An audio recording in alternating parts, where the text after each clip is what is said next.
मैंने आपको पहले भी बताया है कि नया घर लेने के बाद उसमें रहने से पहले एक बार शुद्धिकरण ज़रूर करनी चाहिए। लेकिन शुद्धिकरण करने के बाद भी अगर उस घर में आपको कुछ ऐसा महसूस होता है जो कि पैरानॉर्मल है, तो प्लीज़ उस घर से चले जाइए, क्योंकि जान से ज़्यादा बढ़कर कुछ नहीं होता।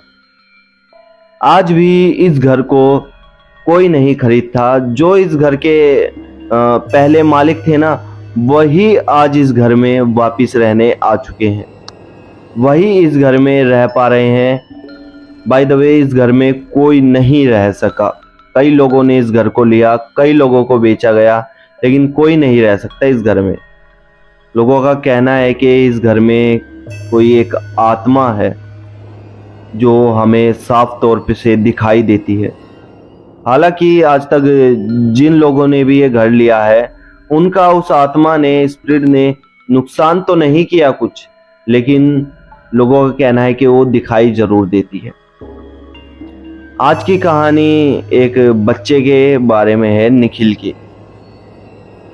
तो कहानी में आगे बढ़ने से पहले आपको पता ही है इंट्रो, लेकिन उससे भी पहले अगर आप नए हैं चैनल पर, आपने सब्सक्राइब नहीं किया है, तो पहले प्लीज चैनल सब्सक्राइब कर लो।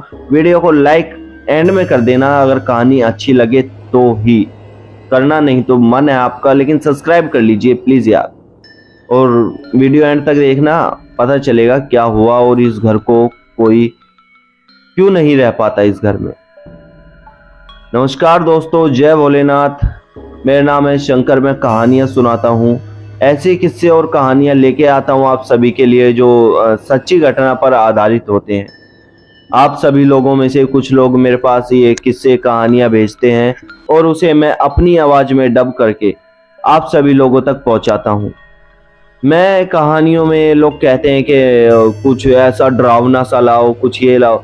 जितना मुझ तक आता है मैं उतना ही आप सभी लोगों तक पहुंचाता हूं। कोई अपनी तरफ से ऐड ऑन कर कर नहीं, इसमें मैं डर लाना चाहता, मिर्च मसाला लाना चाहता, क्योंकि जो सच है लोगों तक सिर्फ वही जाना चाहिए। सो थैंक यू इतना प्यार देने के लिए। चलो बढ़ते हैं कहानी की ओर।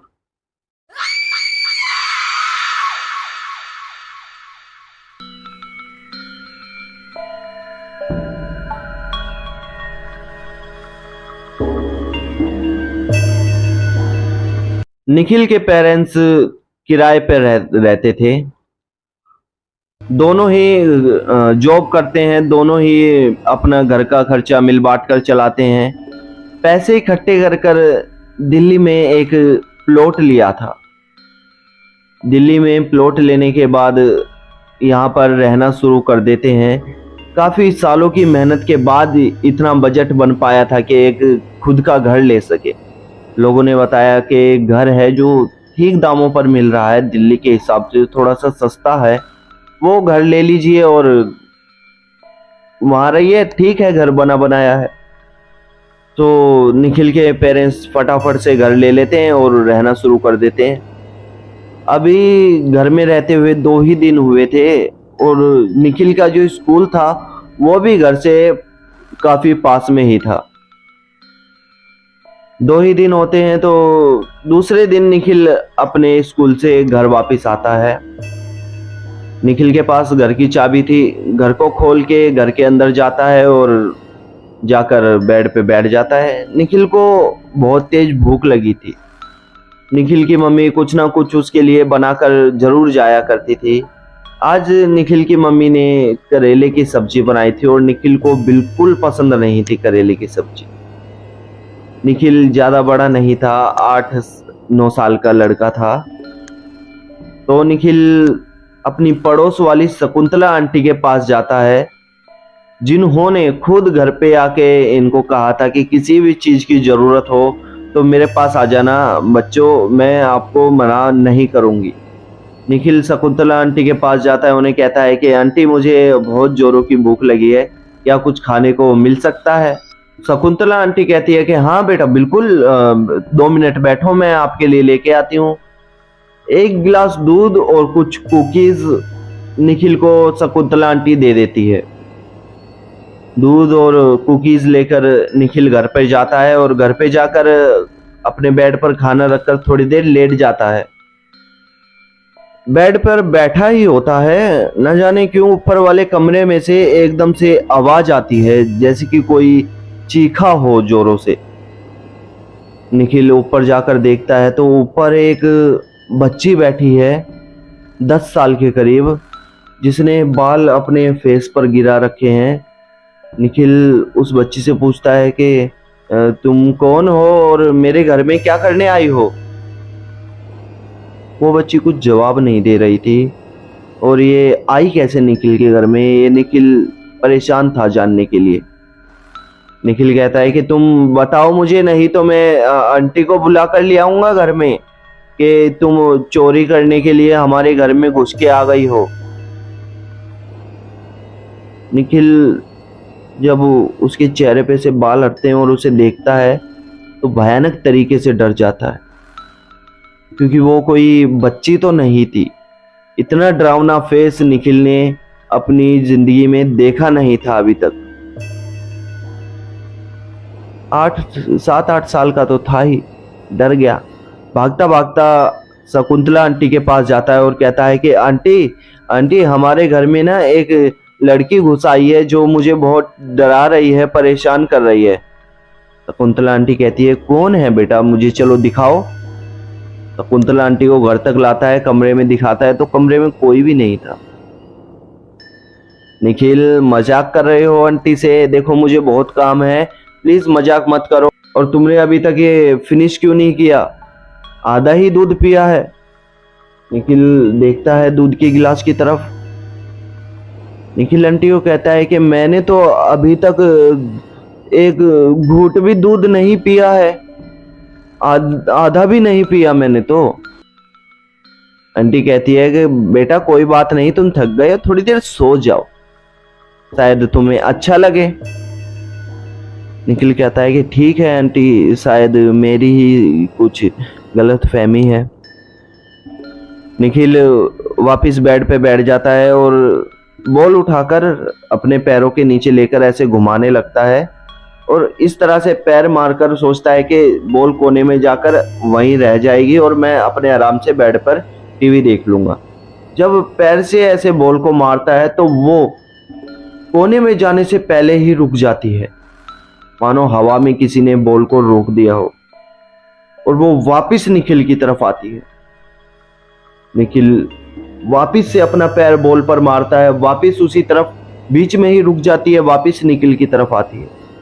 निखिल इस बात को देखकर खुश था कि कोई उसके साथ खेल रहा है। निखिल कहता है कि तुम जो कोई भी हो मेरे सामने आओ ना, मुझे दिखाई दो ना, हम दोनों खेलेंगे। और तुम्हें अगर मेरा दूध पीना है, भूख लगी है तो तुम पी सकती हो, कुकीज भी खा सकती हो। और उस बच्ची को बुला रहा था जिसने उसे देखा था। वो निखिल के सामने आ जाती है, जीने पे से उतरती हुई। निखिल हालांकि थोड़ा डरा हुआ था, लेकिन जब वो निखिल के पास आकर निखिल से बातें करती है तो निखिल उससे पूछता है कि तुम्हारा नाम क्या है? लड़की बताती है कि मेरा नाम रिया है। तुम मेरे घर में क्यों आई और क्या कर रही हो? ये तुम्हारा घर नहीं है, ये मेरा ही घर है, और तुम मेरे घर में आए हो रहने। तुम्हारा घर नहीं, मेरे मम्मी पापा ने ये घर खरीदा है। हाँ मुझे पता है, चलो ना हम दोनों खेलते हैं। अब दोनों मिलकर खेलने लगते हैं। दोनों बड़े आराम से खेल रहे थे। शकुंतला आंटी उनके घर के बिल्कुल पास में ही रहती, साइड वाला ही घर था, तो दोनों इतनी तेज तेज हंस हंस कर खेल रहे थे। तो शकुंतला आंटी वापस आती है, कहती है कि बेटा किससे बात कर रहे हो, किसके साथ जोर जोरों से हंस रहे हो? निखिल कहता है कि आंटी मेरी नई फ्रेंड है ना जो मैंने आपको बताई थी, उसका नाम रिया है, वो मेरे साथ खेल रही है और वो यही है। बेटा कहाँ है बताओ? रिया आओ ना आंटी के सामने, आंटी कुछ नहीं कहेगी तुम्हें, बस आंटी अच्छी आंटी हैं, इन्होंने ही मुझे कुकीज और दूध दिया है। रिया नहीं आई। आंटी वहां से चली जाती है, सोचती है कि बच्चा है, मजाक कर रहा है। निखिल इसी तरह से खेल रहा था। शाम होती है, उसके मम्मी पापा जॉब से वापस आ जाते हैं। दोनों साथ ही जाते थे और साथ ही वापस आते थे। निखिल अब खेल रहा था रिया के साथ। जैसे ही डोरबेल बजती है, निखिल भागकर जाकर दरवाजा खोलता है और निखिल बहुत खुश था। घर में सामान इधर से उधर फैला हुआ था, खिलौने इधर से उधर फैले हुए थे, टीवी तेज आवाज में चल रहा था। निखिल की मम्मी कहती है कि बेटा ये टीवी इतनी तेज आवाज में क्यों चला रखा है और घर इतना क्यों फैला रखा है तुमने? मम्मी मैंने नहीं फैलाया, मेरी फ्रेंड रिया है ना, वो मेरे साथ खेल रही थी, उसने बोला कि मुझे और खिलौनों से खेलना है। क्या रिया कोई न्यू स्कूल फ्रेंड बनी है क्या न्यू? नहीं मम्मी, वो इसी घर में रहती है, वो बोल रही थी ये मेरा ही घर है। क्या पागल हो गए हो क्या? चलो जाके आराम करो कमरे में। मम्मी पापा मुझे मत डांटो, मैं सच बोल रहा हूँ। तुम पागल हो गए हो, जाओ अपने कमरे में आराम करो। निखिल निखिल के पापा डांट कर कहते हैं। तो निखिल कहता है कि तुम मिलना चाहते हो मेरी फ्रेंड से, मैं बुलाऊं उसे? निखिल की मम्मी कहती है अच्छा चलो तुम बुलाओ, मैं मिलूंगी तुम्हारी फ्रेंड से, बुलाओ उसे। निखिल कहता है रिया तुम कहीं पर भी हो, तुम आ जाओ, मम्मी पापा मुझे बोल रहे हैं कि तुम जाओ अपने कमरे में, इनको बताओ ना कि तुम यहीं हो। रिया नहीं आई। मैं अब गुस्सा हो गया तुमसे, मैं तुम्हारे साथ कभी नहीं खेलूंगा, हमारी फ्रेंडशिप खत्म। अभी तो तुमने कहा था कि जब भी तुम बुलाओगे मैं आ जाऊंगी तुम्हारे साथ खेलने, अब तुम क्यों नहीं आ रही हो? निखिल को रिया दिखाई देने लगती है। निखिल कहता है कि देखो मम्मी रिया आ गई। जब दोनों देखते हैं तो वहां कोई नहीं था। निखिल वहां कोई नहीं है, तुम अपने कमरे में जाओ और आराम करो। मम्मी पापा जब मैंने कहा ना वो आ गई है। देखो अब मैं ये बॉल उस तरफ फेंकूंगा और रिया रोककर मेरी तरफ फेंकेगी। निखिल जोरों से अपना पैर बॉल पर मारता है और बॉल उस तरफ जाती है। बॉल दीवार पर लगने से पहले रुक गई। निखिल के मम्मी और पापा इस बात को देखकर हैरान रह गए कि बॉल ये दीवार पे लगने से पहले रुक कैसे गई और वापस भी आ गई। देखा आप दोनों ने देखा, ये रिया ने बॉल पास करी मुझे। एक बार और रिया आप मुझे पास करो बॉल। दोबारा से पैर मारता है, दोबारा से वही रिपीट होता है। मम्मी पापा 1 मिनट रुको, मैं बॉक्स लेकर आता हूँ, बॉक्स भी ये रिपीट करेगी। बड़ा सा बॉक्स लेकर आता है और उस तरफ फेंकता है। वो बॉक्स उड़ता हुआ आता है और निखिल के पापा के सर पर आकर लगता है। भारी नहीं था, एक कार्टून होता है ना, खाली कार्टून, वो था। अब निखिल के पेरेंट्स डर चुके हैं और निखिल का हाथ पकड़कर बाहर भागने लगते हैं जोरों से। दूसरी तरफ से रिया निखिल का हाथ पकड़ लेती है। निखिल हवा में लटक रहा था, मानो दोनों तरफ से निखिल को किसी ने पकड़ रखा हो। ये हल्ला गुल्ला सुनकर अब शकुंतला आंटी भी वहां आ जाती है।